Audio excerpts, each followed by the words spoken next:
you tired of the typical libraries with conventional music that makes you feel meh? Introducing Leerecs.com, the music website made for and by minds like you. Our team are lifelong musicians and producers in love with music. Search the Leerecs music catalogs and find music with guaranteed originality. Mark the difference with music of signature at Leerecs.com.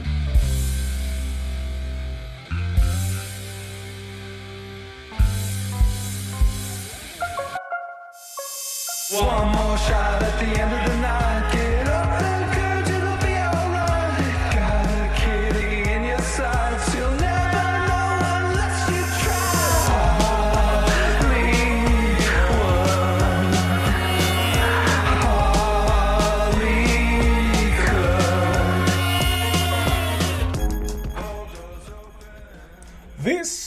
This very special track. This is Hollywood Hollywood. Yeah, it's a great name by James-Vogel, and we have him here today with us. Hi, Jake. Hey, what's up? I'm really glad to have you on. Jake is I know Jake for decades, playing in New York and in and out around, and this is really cool what you're doing now. So tell us a little bit about you. Introduce yourself and your music. Sure. I started recording music back in high school, and I recorded on a Tascam 4-track, and then eventually had bands in New York and in Stamford, Connecticut. And then I spent about 18 months learning mix engineering with a Grammy-winning mix engineer. And then I decided to go to law school and business school, and I came out with one album during that period of time. But my daughter was born in 2017. I took like 5 years off of music. I just focused on her. And last summer, I just was like, something's missing in my life. So I started, messing around with music. And the tools that are available nowadays are just incredible. That's all right. So I started using all these tools and producing in Cakewalk, and realized that despite all the years I spent, I didn't really know how to use a lot of the tools. So I started seeking out advice on YouTube and help, and I found a bunch of people that helped me. Most importantly, Bradley Deniston from Radium Records. He has a lot of information online on YouTube, on Instagram, and TikTok, and he shares so much. And he has live song reviews that I've participated in for the past 3 months, and I've submitted music and gotten his opinion. And he's multi-platinum, Grammy-nominated mix engineer. So it's really great advice. He also has these master classes you can pay for. They're not too expensive, like $27 or like $17 a month or something like that. So I've been doing that and really kind of upping my game in production-wise.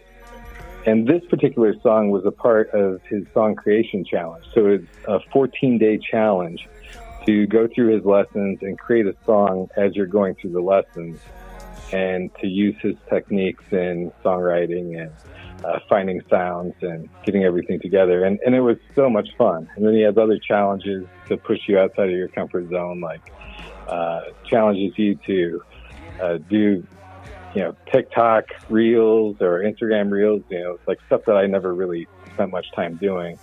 And it's been a lot of fun. I'm learning so much. Yeah, I can tell. I mean, this track sounds really, really professional, and I'm really glad you came back to doing music. It's so important, right? You're missing you. Yeah, I mean, it's definitely a form of therapy, right? It's fun to do, but it's also a great outlet. It is, and when you're a musician and you have that passion, if it is missing, it's like you're saying, if it is missing, there's a part of you that is missing too. And I'm so glad that you're learning. For sure.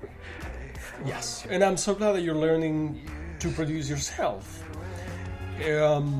What did surprise you? Were saying I really didn't know how to use these tools. what is that surprised you the most? What did you learn that made you think that, realize that? Well, I produced a lot of songs, like over 600 songs in my life in various formats. And, I never really like EQ'd anything properly or really understood what compression was doing. Sometimes I would throw it on something, but I had no idea how to tweak it, how to get it to do what I wanted it to do. So, now with YouTube compared to when I first tried to do a lot of in-the-box producing, there's so many tutorials from so many people, from, Andrew Sheps to, like all the big mix engineers, if you follow mix engineers. And if you're a producer and you're producing music, but you want it to sound good, you should follow and learn from mix engineers, because there are just so many masters out there that are giving free advice online on how to make things sound good. It's just amazing. I got back into it. I didn't think I knew how to use the tools. I produced quite a few songs, like probably 30 since July, and some of them with vocals and lyrics and some without. And, like some of the stuff can sound good. I noticed that if you're using soft synths or soft instruments, like they're going to sound pretty good. You don't really have to do a lot of tweaking because they're already built to sound good in a DAW.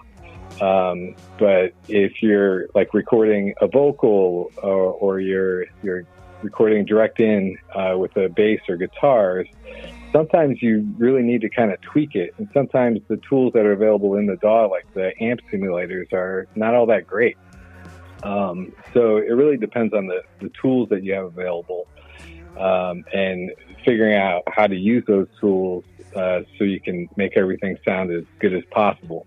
But even if you have like a great sounding guitar, if it's in the middle of the track and it's burying the vocal and it's competing with the vocal, then you're not doing the song a great service. So, I've had to learn how to use multi-band compression and dynamic EQ, how to do mid-side stuff so you push, that guitar track off to the side whenever the vocal is going. And then when the vocal, is done, then the guitar fills that space in the middle. There's just so much to learn. And I'm still learning. You're so right. And there's so much advice and so much information for free and available. It's a matter of, I really want to put the time to learn, and also the being humble and thinking, well, even though like we're making music for how long, like decades, but we don't know everything yet. Right? No. And quite frankly, like when I started back up, I started buying Waves plugins because I like Waves plugins and they're pretty affordable. And I got a bunch of them, like way too many. And now Waves has a subscription. So if you're just starting out into like producing, or you just want to learn how to produce, they have a subscription for $25 a month, and you have access not only to all of their plugins, their entire plugin library, but they have experts that have come up with different plugin chains. So if you want to have like a particular producer's vocal chain, which is a chain is just a series of plugins, right, that are in a particular order with particular settings, and then you can tweak them from there. And literally Waves is just like giving that to people to make music sound better. It's $25 a month. It's not free. I wish I would have waited to buy my plugins. Right. That would have saved a lot of money. We also spend a lot of money, in studio time, and it doesn't matter. It's experience. It's experience. And so when you write, what instrument do you pick up? How does it come? How the inspiration comes? It's been different throughout the years. It used to always be guitar based. I would like start with the guitar and I'd write a song with the guitar. Now when I'm producing, I'm starting with drums. So I'm getting the drum beat down, and then generally I'll follow that with a bass. And then after the bass, I'll come up with like a melody line. Normally that would be the vocals. So the three main elements in the songs I'm producing now are the drums, the bass, and the vocal. and everything else is kind of secondary, so it comes in later.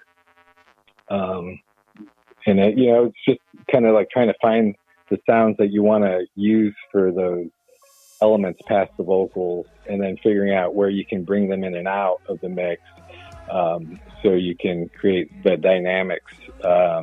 So not everything's the same. The intro is different from the first verse, is different from the first chorus, is different from the second verse. It's just building and changing and swelling and building tension and release, and just trying to have the instrumentation, grow and change to create interest throughout the course of a 2 to 3 minute long song. That's right. That was so true, all of it. So, we talked about how you came back to producing music and creating songs. And is there any plans? Like, are you thinking what's gonna come next? What do you think is in the future? Yeah. Well, working on that 14-day song production challenge, because I just finished that last week.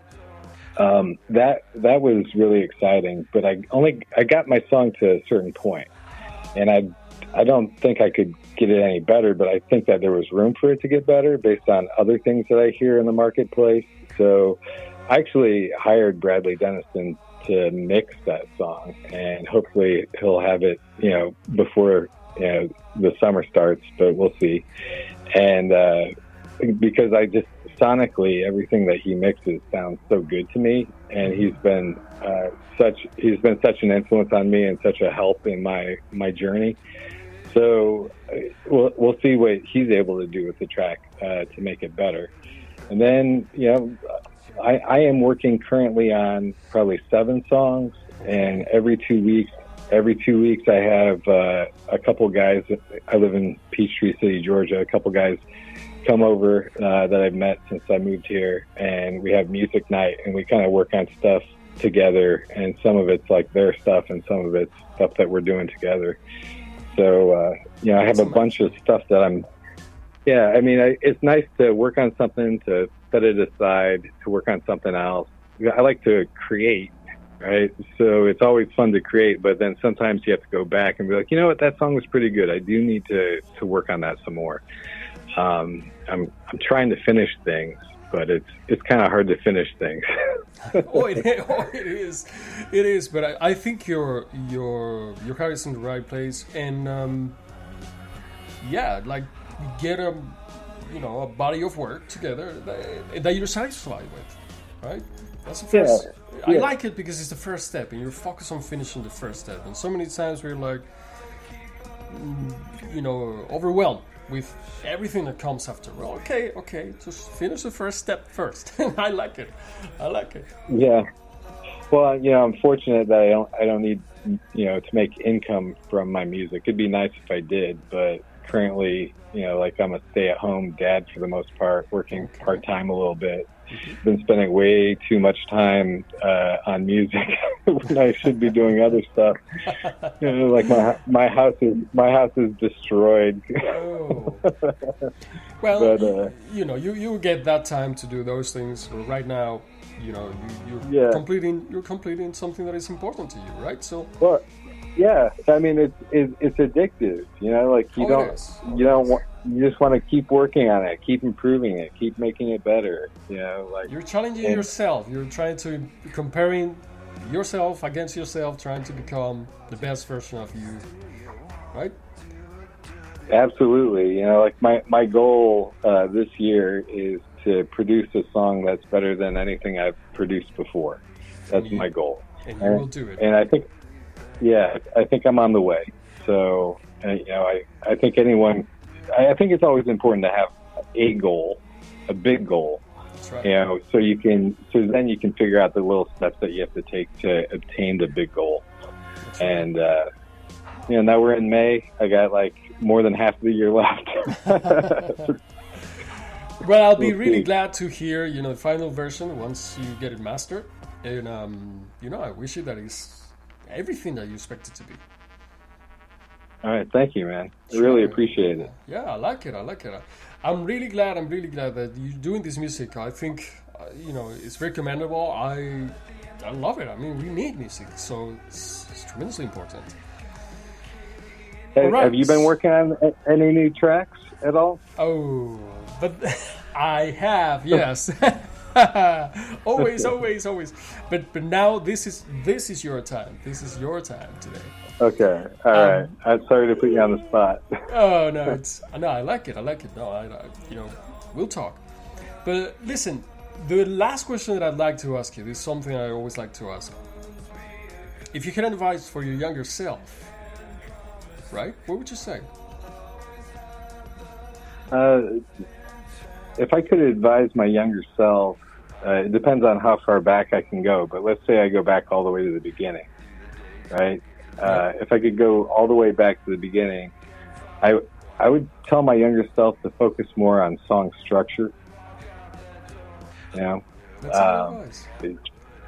Because song structure is changed a lot, but I never really paid attention to it. I just kind of would write a song and it'd be like verse, chorus, bridge, chorus. And you can do a lot with song structure. I think it's probably the most important aspect of any song is how it's, going to build. Like thinking of how you're going to build the song before you even start building. That's right. I think that's really important. It is so important. It is tremendously important because it's the foundation. So you can work on it, but if the foundation is not right, then we have a problem at the end. So it's very, very good advice. All right, Okay. Jake James-Vogel, it's fantastic to talk with you, know what you're doing, and listen to this song, Hollywood Hollywood. Thank you. All right. Take care, Antonio. All right, so we're gonna enjoy a little bit more of Hollywood Hollywood.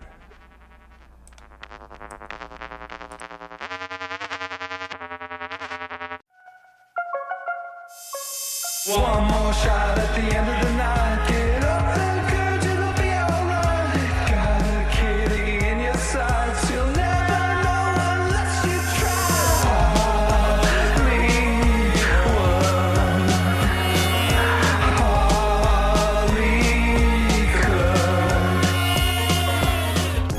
Hold doors open.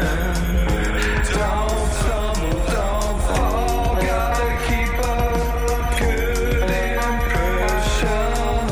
Be a good boy. Are you tired of the typical libraries with conventional music that makes you feel meh?